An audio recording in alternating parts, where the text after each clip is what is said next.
അള്ളാന്റെ ഹബീബ് പറയുന്നുണ്ട്, സ്വഹാബ, ഇങ്ങനെ ക്രൂരമായി തുടരെ യുദ്ധം നടക്കും. കണ്ണും കാണൂല, കാതും കേൾക്കൂല. ഇത്രയും ക്രൂരമായ, കണ്ണിൽ ചോരയില്ലാത്ത യുദ്ധങ്ങൾ ഇങ്ങനെ നടക്കും. ആ യുദ്ധഭൂമിയിൽ മരിച്ചു വീഴുന്നവര്, ഒറ്റപ്പെട്ടവര്, ഒരു നേരത്തെ ഭക്ഷണത്തിന് വേണ്ടിയിട്ട് പൊട്ടിക്കരയുന്നവര്, നേരവണ്ണവർക്ക് ഭക്ഷണം പോലും കിട്ടൂല, വെള്ളത്തിന്റെ ഒരു ഇച്ചിരി വെള്ളം കിട്ടാൻ പോലും അവർ കെഞ്ചും. ഇങ്ങനെ സങ്കടത്തോടെ അവർ നിൽക്കുമ്പോൾ സമാധാനത്തിന്റെ വാക്കുകൾ, സാന്ത്വനത്തിന്റെ വാക്കുകൾ അവർ പ്രതീക്ഷിക്കും. പക്ഷേ അത് പറയൂല.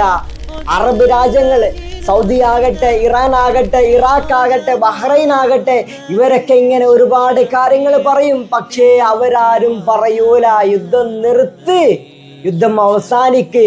എല്ലാവരും ഇങ്ങനെ കുത്തികളായി നോക്കി നിൽക്കും. സഹാബ, എന്റെ സമുദായത്തിന് നേരെ ഇങ്ങനെ ക്രൂരമായ യുദ്ധങ്ങൾ നടക്കുമ്പോൾ അറബ് രാജ്യങ്ങളെല്ലാം ഇങ്ങനെ നോക്കി നിൽക്കും.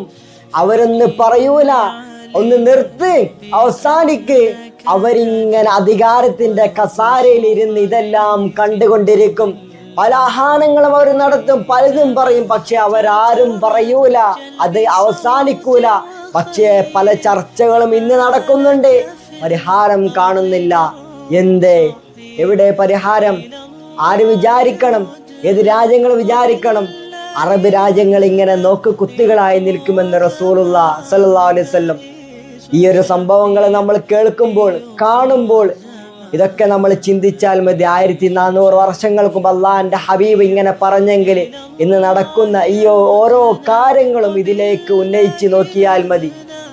അല്ലാഹു ഈ പ്രിയപ്പെട്ട ഫലസ്തീനികൾക്ക് നല്ല മോചനം നൽകുമാറാവട്ടെ. അവരുടെ പ്രശ്നങ്ങൾക്ക് പരിപൂർണ പരിഹാരം കൊടുക്കട്ടെ. നമുക്ക് പ്രാർത്ഥിക്കാനേ പറ്റും.